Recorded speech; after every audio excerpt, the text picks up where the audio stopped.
Topic of the day epilepsy. இந்த வீடியோவில் எபிலெப்சினா என்ன, அதோட காசஸ் என்ன, அதோட sign and symptoms, pathophysiology, diagnosis and treatment பற்றி பார்ப்போம். First definition.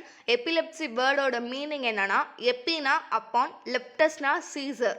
Epilepsy is defined by occurrence of at least 2 unprovoked seizures with or without convulsions due to changes in the electrical activity of brain where a group of neurons discharge in a synchronized way.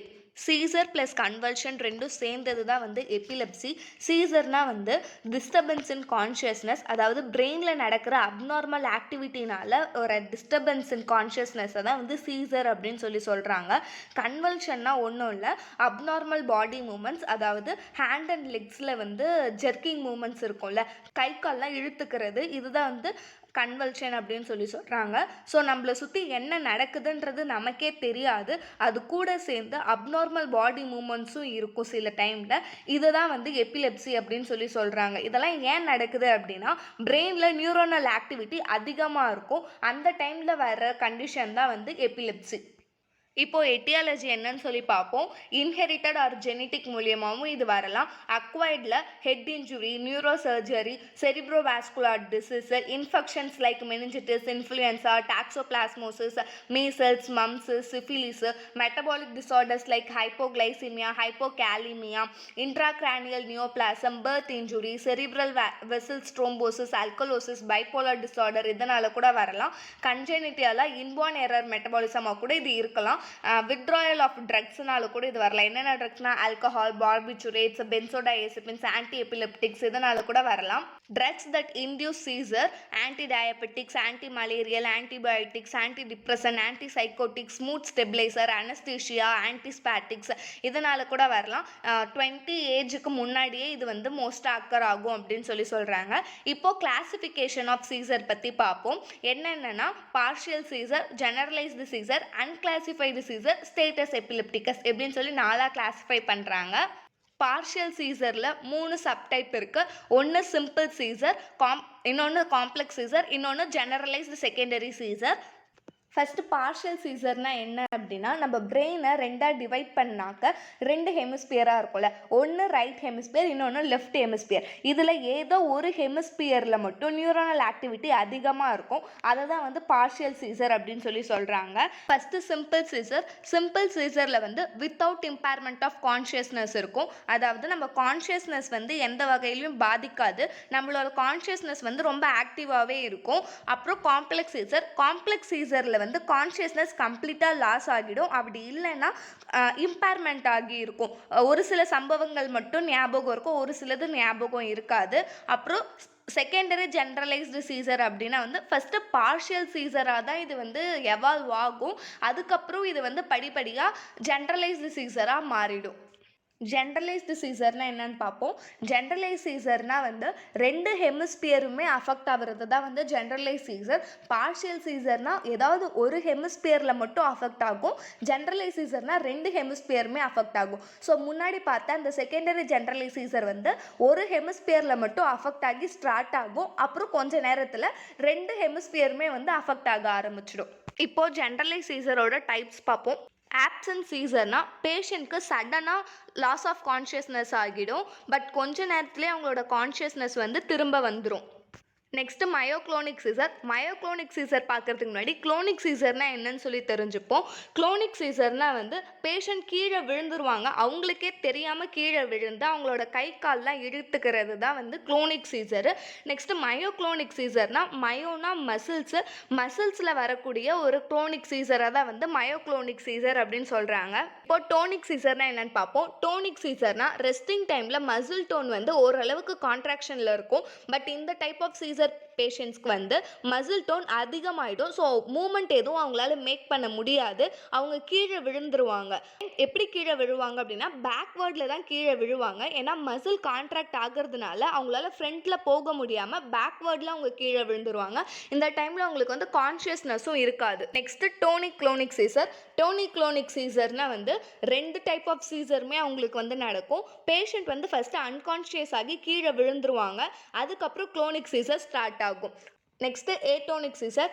ஏட்டோனிக் சீசர்னா வந்து muscle contract ஆகாமல் muscle வந்து ரொம்ப relax ஆகிடும். Muscle ரொம்பவே relax ஆகிட்டாலும் மசில்ஸால் moment make பண்ண முடியாது. So அவங்க வந்து ஃபார்வர்டில் விழுந்துருவாங்க. இதில் வந்து கான்ஷியஸ்னஸ் இம்பேர்மெண்ட்டாக இருக்கும். Next இன்ஃபேன்டைல் spasm. இன்ஃபேன்டைல் ஸ்பாசம்னா குழந்தைங்களுக்கு வரக்கூடிய ஒரு டைப் ஆஃப் சீசர் தான் வந்து infantile spasm. Next unclassified seizure. Unclassified சீசர்னா வந்து பேஷண்ட்டுக்கு எதனால் இந்த சீசர் வருது அப்படின்ற இன்ஃபர்மேஷனே வந்து தெரியாது. ஸோ அந்த மாதிரி கண்டிஷனை வந்து அன்கிளாசிஃபைட் சீசர் அப்படின்னு சொல்லுவாங்க. அப்புறம் ஸ்டேட்டஸ் எபிலெப்டிகஸ். ஸ்டேட்டஸ் எபிலெப்டிகஸ்னால் சீசர் வந்து 5 மினிட்ஸ்க்கு இருக்கும், அப்படின்னா அதுக்கு மேலவே இருக்கும். அப்படி இல்லைன்னா ரெக்கரண்ட் சீசர் ஆக்டிவிட்டி வந்து நடக்கும். அப்படி ரெக்கரண்ட்டாக நடக்கும்போது அவங்களுக்கு ஒவ்வொரு சீசருக்கு நடுவில் அவங்களுக்கு ரெக்கவரி பீரியடும் இருக்காது. இதை தான் வந்து ஸ்டேட்டஸ் எபிலெப்டிகஸ்னு சொல்லுவாங்க. இப்போது பேத்தோஃபிசியாலஜி பார்ப்போம். First abnormality of K conductance நடக்கும். கே கண்டக்டன்ஸ்னால் வந்து பொட்டாசியம் சேனலு. பொட்டாசியம் சேனல் வந்து அப்நார்மலிட்டி ஆகிடும் அப்படின்னு சொல்கிறாங்க. பொட்டாசியம் சேனலோட ஒர்க் என்ன அப்படின்னா நியூரோனல் எக்ஸிட்டபிலிட்டியை கண்ட்ரோல் பண்ணுறது தான் வந்து பொட்டாசியம் சேனலோட ஒர்க்கு. அப்புறம் defect in voltage sensitivity of calcium channel. Calcium சேனலோட வோல்டேஜ் சென்சிட்டிவிட்டி வந்து டிஃபெக்ட் ஆகிடும். இது ரெண்டும் சேர்ந்து நியூரோனல் மெம்பரைனை இன்ஸ்டெபிலிட்டி ஆகிடும். இதனால் நியூரோனல் ஆக்டிவிட்டி வந்து டிஸ்டர்ப் ஆகும். ஸோ நமக்கு வந்து குளுக்கோஸோட சப்ளைவும் அப்புறம் ஆக்சிஜன், கால்சியம், பொட்டாசியம் இதோட சப்ளைலாம் வந்து டிக்ரீஸ் ஆகிடும். இதனால் நம்ம உடம்புல வந்து பிஹெச் லெவல் எலிவேட் ஆகிடும். அப்படி எலிவேட் ஆகிறதுனால நம்மளோட நார்மல் ரிசெப்டார் ஃபங்க்ஷன் வந்து டிஃபெக்ட் ஆகிடும். ஸோ நமக்கு ப்ரொலாங்டு சீசர் நடக்குது. ப்ரொலாங்டு சீசர் எபிலெப்சியாக மாறுது. இப்போது சைன் அண்ட் சிம்டம்ஸை பார்ப்போம். ஃபஸ்ட்டு அப்நார்மல் பிஹேவியர் இருக்கும் அவங்களுக்கு. அப்புறம் temporary consciousness, uncontrolled jerking movements இருக்கும். சைக்கோட்டிக் சிம்டம்ஸ் இருக்கும். நம்னஸ்னால் உணர்ச்சியே இல்லாமல் இருப்பாங்க. அப்புறம் tongue biting, olfactory, gustatory, auditory, vertiginous, autonomous, psychiatric ப்ராப்ளம்ஸ்லாம் இருக்கும். ட்ரீமி ஸ்டேட்டில் இருப்பாங்க. ஆன்சைட்டி ஆர் எமோஷனல் சேஞ்சஸ் அவங்களுக்கு இருக்கும். நெக்ஸ்ட்டு எக்ஸசிவ் சலைவேஷன் இருக்கும். அப்புறம் drowsiness and headache, confusion and sleep இருக்கும். மம்லிங் இருக்கும். மம்லிங்னா முணுமுணுத்துட்டே இருப்பாங்க. அப்புறம் மசில் வீக்னஸ், இரிட்டபிலிட்டி, அம்னீஷியா, ஞாபக மறதி, hallucination, staring, sudden fall, sweating இதெல்லாம் உங்களுக்கு இருக்கும். இப்போ டயக்னோசிஸ் பார்ப்போம். First neurological examination or neuro psychological test பண்ணுறாங்க. இந்த டெஸ்ட் எதுக்கு அப்படின்னா behaviour, motor abilities, mental function, other சிம்டம்ஸை செக் பண்ணுறதுக்காக எடுக்கிற ஒரு டெஸ்ட்டு. அப்புறம் மெடிக்கல் ஹிஸ்ட்ரி, அதுக்கப்புறம் இஇஜி எடுக்கிறாங்க. இஇஜினா எலக்ட்ரோ என்செஃபலோகிராம். இது எதுக்கு அப்படின்னாக்கா பிரெயினில் நடக்கிற எலக்ட்ரிக்கல் சிக்னலை வந்து ட்ராக் பண்ணுறதுக்காக எடுக்கிறாங்க. அப்புறம் CT scan R MRI scan எடுக்கிறாங்க. பிரெயினில் ஏதாவது அப்நார்மலிட்டிஸ் இருக்கா அப்படின்னு சொல்லி டிடெக்ட் பண்ணுறதுக்கு இது யூஸ் ஆகும். அதாவது ப்ளீடிங் இருக்கா, இல்லை சிஸ்ட் ஏதாவது இருக்கா, இல்லை டியூமர் இருக்கா அப்படின்னு சொல்லி செக் பண்ணுறதுக்கு இது யூஸ் ஆகும். அப்புறம் எஃப்எம்ஆர்ஐ, இது வந்து பிளட் ஃப்ளோவில் ஏதாவது சேஞ்சஸ் இருக்கா அப்படின்னு சொல்லி பார்க்கும். அப்புறம் பிஇடி, பாசிட்ரான் எமிஷன் டோமோகிராஃபி, இது வந்து பிரெயினில் ஏதாவது அப்நார்மலிட்டிஸ் இருந்தால் அதை விஷுவலைஸ் பண்ணுறதுக்கு யூஸ் ஆகும்.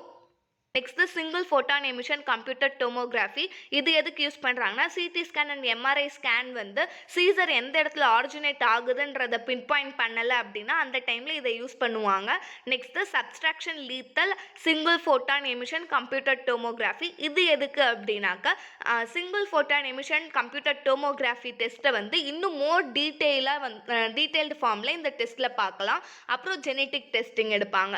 இப்போது ட்ரீட்மெண்ட் பார்ப்போம். ட்ரீட்மெண்ட்டில் ஹைடன்டாயின் கிளாஸில் ஃபினட்டாயின் தராங்க.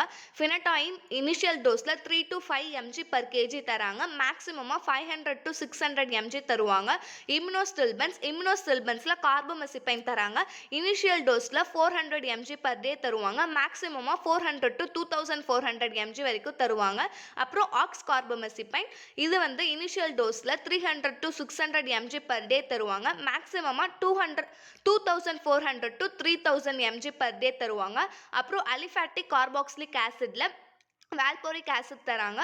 இது இனிஷியல் டோஸாக 15 mg per kg தருவாங்க. மேக்ஸிமம் டோஸாக 3000 to 5000 mg வரைக்கும் தருவாங்க. நெக்ஸ்ட் சக்சினிமைட்ஸில் ஈத்தோசக்சிமைட் இனிஷியல் டோஸாக 500 mg பர் டே தருவாங்க. மேக்ஸிமமாக 500 to 2000 mg வரைக்கும் தருவாங்க. அப்புறம் பென்சோடையசிபைன்ஸில் டையசிபம் ஓரலாக வந்து 4 to 40 mg பர் டே தருவாங்க. ஐவியில் 5 to 10 mg தருவாங்க. குளோனசிபமில் இனிஷியல் டோஸாக வந்து 5 mg பர் டே தருவாங்க. மேக்ஸிமமாக 20 mg தருவாங்க.